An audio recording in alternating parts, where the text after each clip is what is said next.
দেখো আমি নামিয়ে নিয়েছি। কেমন হয়েছে বলো? ভালো লাগছে? কি সুন্দর ঘন হয়েছে আর কি সুন্দর মটরশুঁটিগুলো সিদ্ধ হয়ে গেছে। তোমরা যারা যারা এরকম মটরশুঁটির ঘুগনি খাওনি তারা তো অবশ্যই খেয়ে দেখবে, দারুণ লাগে। বন্ধুরা, আজকে বানাবো হচ্ছে কাঁচা মটরশুঁটির ঘুগনি। বুঝেছ? কাঁচা মটরশুঁটির ঘুগনি বানাবো। তার জন্য আমি এখানে নিয়ে নিয়েছি পেঁয়াজ নিয়েছি, টমেটো নিয়েছি আর রসুন নিয়েছি। আর এখানে সিদ্ধ করে 3টা আলু রেখেছি। ঠিক আছে, কীভাবে বানাবো সেটাই আমি তোমাদের সাথে শেয়ার করব। তোমরা পুরো ভিডিওটা দেখবে। হ্যাঁ বন্ধুরা, দেখো এখানটা আমি তেল দিয়েছিলাম, তেলটা এখন গরম হয়ে গেছে। এখন আমি প্রথমে এখানটায় দিয়ে দিব হচ্ছে গোটা জিরে, দিয়ে তারপরে আদাটা ঘষে দিব। ঠিক আছে বন্ধুরা, এখানে আমি আদাটা ঘষে দিয়েছি। এখন হচ্ছে এখানটা আমি দিয়ে দিব এই যে কাটা পেঁয়াজ, টমেটো, রসুনটা দিয়ে এটা সুন্দর করে আমি ভাজবো।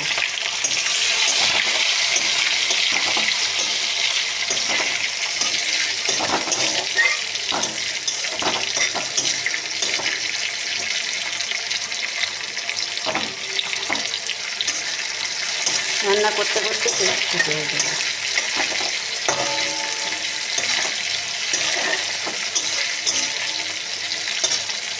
বন্ধুরা, যখন এটা সুন্দর ভাজা ভাজা হয়ে যাবে, মানে হালকা ভাজা হবে, তখন আমি এখানটায় স্বাদ মতন লবণ দিয়ে দিব। লবণের পরিমাণটা দেখে দিতে হবে, যাতে খুব বেশি না হয়ে যায়, একদম সামান্য লবণ দিয়ে দিলাম। তারপরে আমি এখানটায় দিয়ে দিব হচ্ছে হলুদ।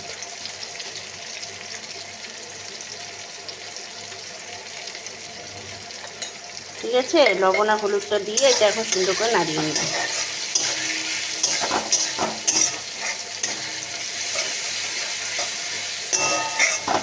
সুন্দর করে টমেটোগুলো গোটা ছিল দেখে একটু ভেঙে ভেঙে গেছে। এটাকে ভালো করে ভাজবো। তারপরে বন্ধুরা, পেঁয়াজটা একটু মোটামুটি ভাজা ভাজা হয়ে আসলে পরে এখানটা আমি গ্রেট করে রাখা এই যে আলুগুলো ছিল, যে সিদ্ধ করে রাখা আলুগুলো এইভাবে হাত দিয়ে ভেঙে ভেঙে দিব।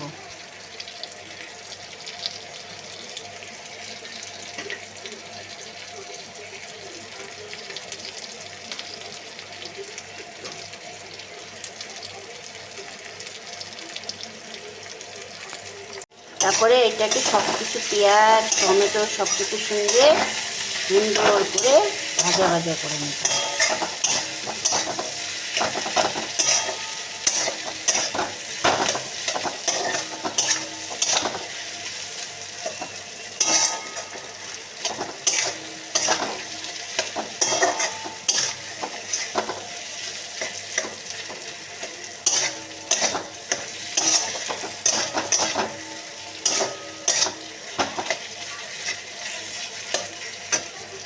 তারপরে এখন এখানে আমি মশলা ব্যবহার করব। মশলার জন্য এখানে প্রথমে কী দিব, ধনের গুঁড়ো 2 চামচ ধনের গুঁড়ো, তারপরে দিব জিরার গুঁড়া 1 চামচ। জিরার গুঁড়াটা কম দিব, দিয়ে এটা সুন্দর করে নাড়াবো।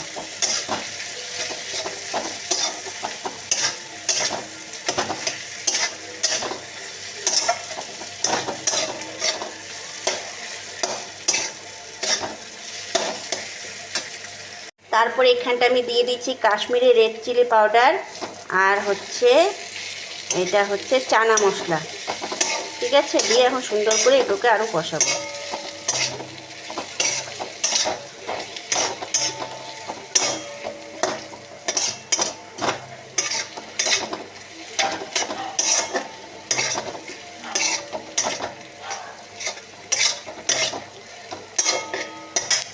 তারপরে কষাতে কষাতে তারপরে এখানটা আমি দিয়ে দিব এই কাঁচা লঙ্কা আর হচ্ছে মটরগুলো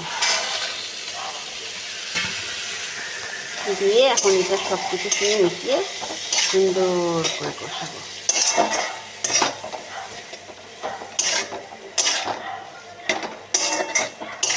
কাঁচা মটরশুঁটির ঘুগনিটার টেস্ট লাগে না বন্ধুরা? কাবলি ছোলার থেকেও সেই টেস্ট।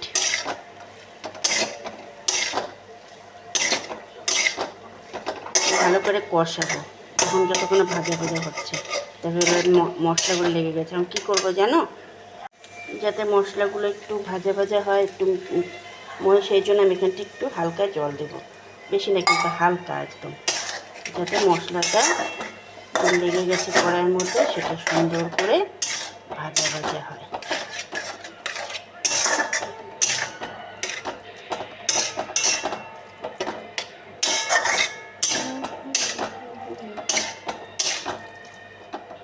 অনেক দিন পর তোমাদের জন্য একটা রান্নার ভিডিও নিয়ে আসলাম।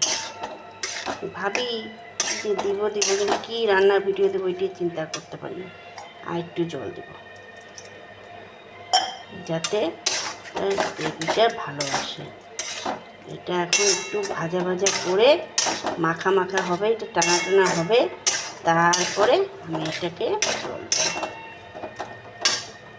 এখানটা হচ্ছে আমি তারপরে জল দিয়ে দিলাম, জল দিয়ে ভাজা ভাজা করে সুন্দর করে জল দিয়ে যাতে মটরশুঁটিগুলো সুন্দর সেদ্ধ হয়।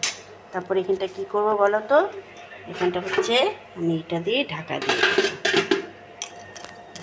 দিলাম। বন্ধুরা এই দেখো আমার এই মটরশুঁটির সেটা কিন্তু হয়ে গেছে, ঘুগনিটা ঠিক আছে। এখন আমি এইখানে দিয়ে দিলাম, লাস্টে হচ্ছে ধোয়ার জন্য দেখাতেই পারছি, এই দেখো ধনিয়া পাতা দিয়েছি, আর এখানে দিয়ে দেবো গরম মশলা